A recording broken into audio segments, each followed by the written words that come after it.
something called characteristic maxima and minima, whose mass number A is less than 10 is what we call, as we told, it is utilized for the formation of the nucleus, is called the binding energy curve. So this is a support the concept of mass defect.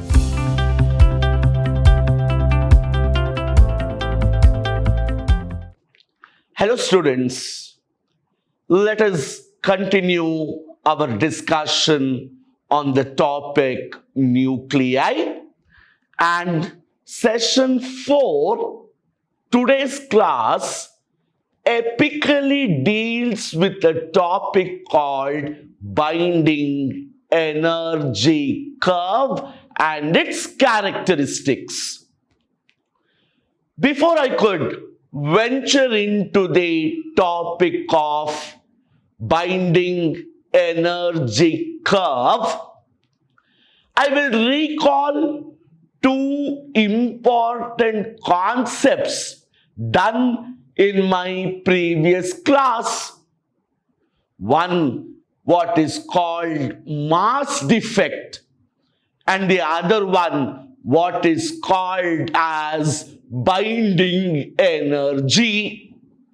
Now, what was mass defect, students? We told the actual difference in the mass of a nucleus and the mass of its constituent particles is called mass defect. And the energy required to hold on the nucleons inside the nucleus was called binding energy. In today's class, we will start with a classical physical example to understand the concept of mass defect and binding energy. How mathematical calculations support the concept of mass defect and binding energy. To begin with, we will understand mathematically what actually is mass defect. Adar physical definition enu? It is the difference between the actual mass of the nucleus and the sum of the mass of its constituent nucleons. ಈ ಒಂದು statement ನ ಈ calculation ಮೂಲಕ ಅರ್ಥ ಮಾಡ್ಕೊಳ್ಳೋಣ. Now, I am considering the carbon 12 nuclei to better understand the concept of mass defect. ಏನಿದು mass defect ಅಂದ್ರೆ? I will be considering the example of carbon 12 nuclei, where the mass number is 12. It has 12 nucleons inside it. A mass number of carbon here is 12, which means to say it has 12 nucleons. Atomic number is Z, 6 protons and 6 neutrons. So the mass number is 12. Z, atomic number or charge number is 6. Number of neutrons is 6. Now follow mass of each proton experimentally verified 1.00728 AMU. Mass of each neutron 1.00867 AMU, which means when you consider the mass of 6 protons and 6 neutrons put together, mat puna heltini, mass of 6 protons or 6 neutrons put together should be 12, because actual mass of carbon nucleus is 12. But here we see a difference of 0.0957 AMU, which means the sum of the mass of protons and neutrons here approximately turns out to be so many AMU. So the difference is so much. So very clearly you see, I expect the actual mass of the nuclei to be 12 AMU.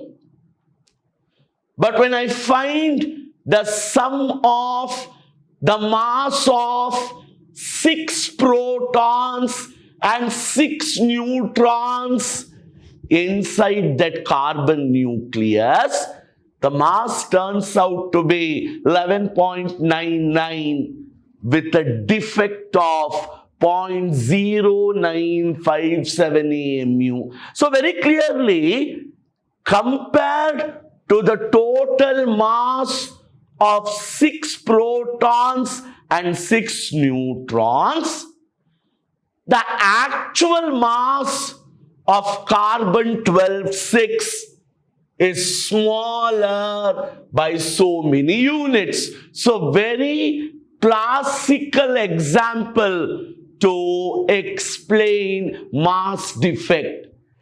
And where is so much of a mass going?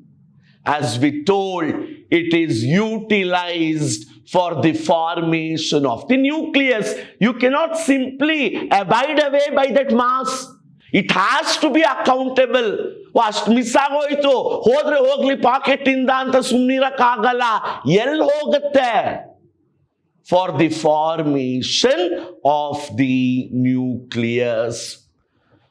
Now coming to binding energy, for the same carbon-12 nucleus whose mass defect is 0.0957 AMU, binding energy by definition is mass defect into C square.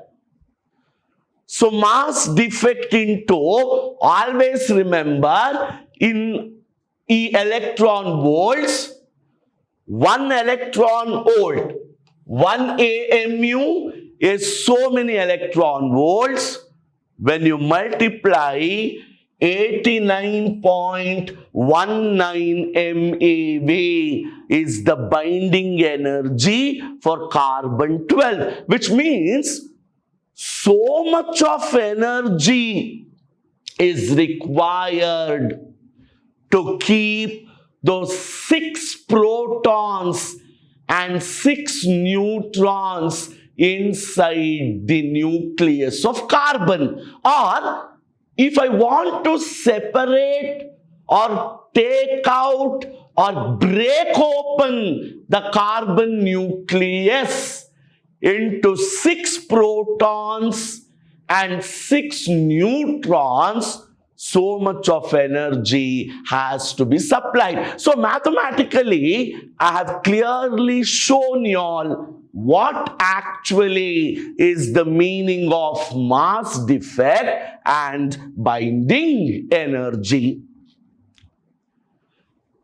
Continuing my discussion, very clearly a very important topic called binding energy curve. Before that, we will study something called specific binding energy, which is also called binding energy per nucleon. Now, we say the ratio of binding energy of a nucleus. Careful observe madi. It is not the Minto show by now. It is the magnanimity which you should take up. The ratio of binding energy of a nucleus to its mass number is what we define as specific binding energy. It is already October end, my dear students. In Telsadi Kagadilla, press the accelerator. You don't know what will be at your doorsteps next. I am defining a very important concept called specific binding energy, where I told specific binding energy is nothing but binding energy of a nucleus divided by its mass number, and that is also called binding energy per nucleon. So specific binding energy. What is this specific binding energy? Binding energy ಅನ್ನೋ concept ಗೊತ್ತಾಯಿತು. Ratio of binding energy of the nucleus to its mass number is called specific binding energy, or it is also called binding energy per nucleon. Now, a graph obtained by plotting mass number along x-axis and specific binding energy along y-axis is called the binding energy curve. So this is a typical binding energy curve. See, mass number is plotted along x-axis, specific binding energy along y-axis, and such a curve is called binding energy curve. So artha ಮಾಡ್ಕೊಳ್ಳಿ, ಏನು specific binding energy andre? It is a curve obtained by plotting. So I'm talking about the binding energy curve. It is the curve obtained by plotting mass number along x-axis and specific binding energy along y-axis. Now, we shall understand the characteristics or the features of this curve And very importantly, this is asked as a 3-mark question. The characteristics or features of the binding energy curve. First one, specific binding energy for lighter nuclei. What do you mean by lighter nuclei? Please to understand, nuclei whose mass number A is less than 10 is what we call lighter nuclei. They are not heavy in nature. They are light in nature. Their mass number is less than 10.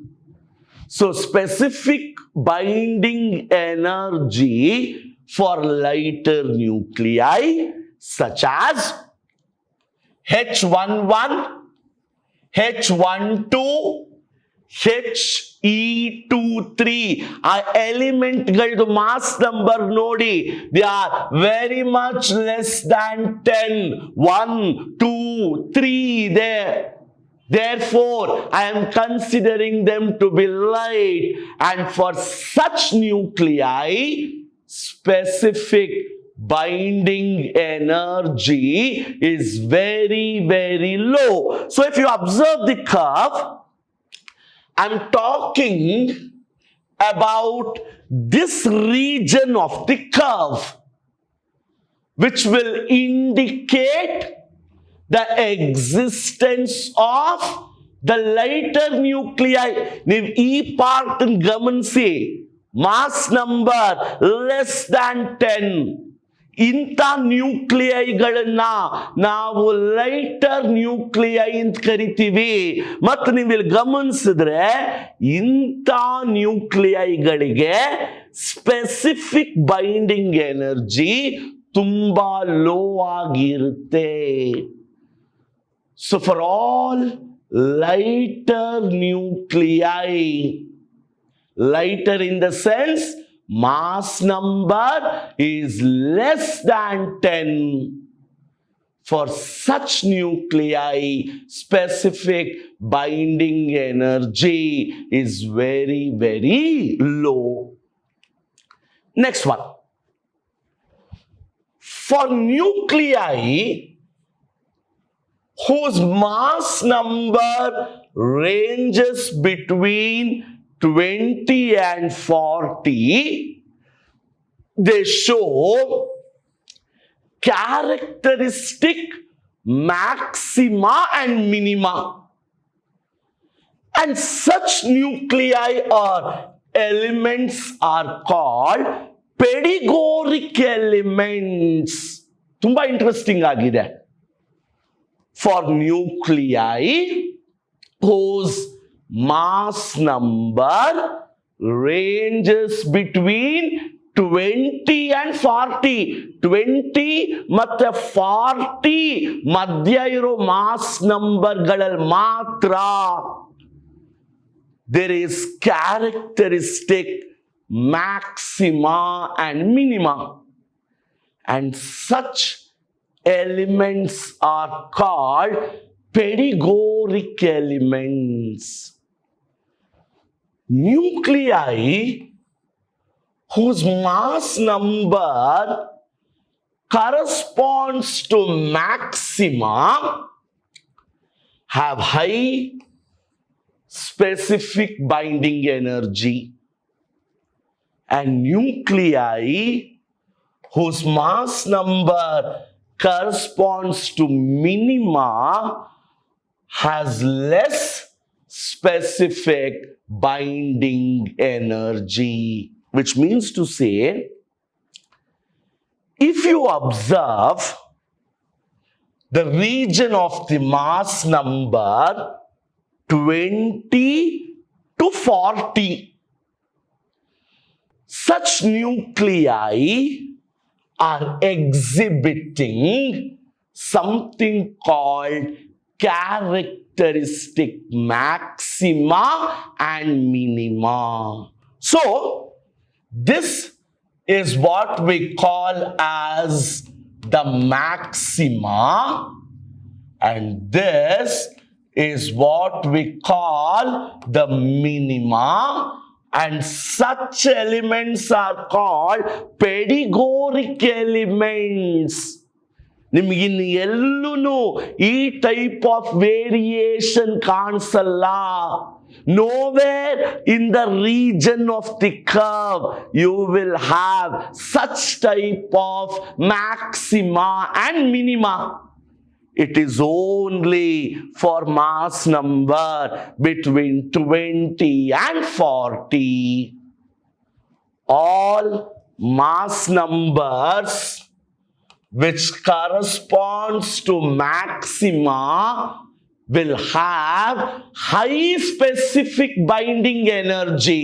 The element has more specific binding energy, and all elements whose mass number corresponds to minima has less specific binding energy.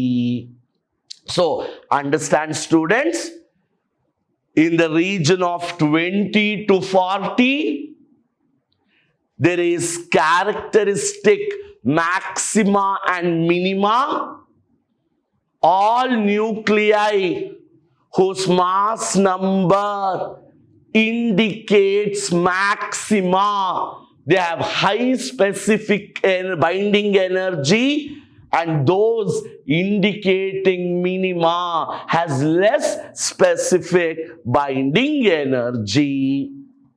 Now, the specific binding energy of nuclei whose mass number ranges between 40 to 120 is maximum.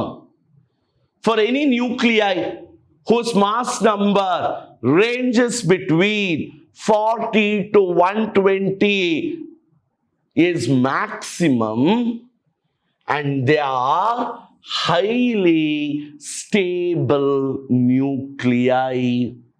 So we are talking about this region now. 60 to 140 mass number, specific binding energy is very, very high, and they are considered to be most stable elements. Which is the most stable element? Ferrous 258, which is nothing but iron. It is considered to be the most stable element. So all elements whose mass number ranges between 60 to 120, high specific binding energy, and they are considered to be more stable. And nuclei greater than 140, nuclei whose mass number is greater than 140 are less stable because they have low specific binding energy, and these are the elements which are treated as radioactive elements. So if you observe this series now, it doesn't completely come down. Please do observe, there is a steep in the curve. For all elements whose mass number is in the range 140 to maximum, in this part of the curve, they have less specific binding energy, and hence they are radioactive. Uranium, polonium, radium, they all fall under this part of the curve. They are less stable. highly radioactive in nature, and the primary cause of this less stability is less specific binding energy. And the nature of the binding energy curve, very important, gives the amount of energy released in a nuclear process. See, we have discussed the entire binding energy curve natured on the mass number of the nuclei, and the nature of binding energy curve gives the amount of energy released in a nuclear process. So, my dear students, today mathematically we understood what is mass defect and what is binding energy, and typically we understood the characteristics of a binding energy curve. In my next class, I come up with nuclear forces and nuclear reactions. Until then, go through the sessions, prepare yourself, aim high, you will succeed. Thank you.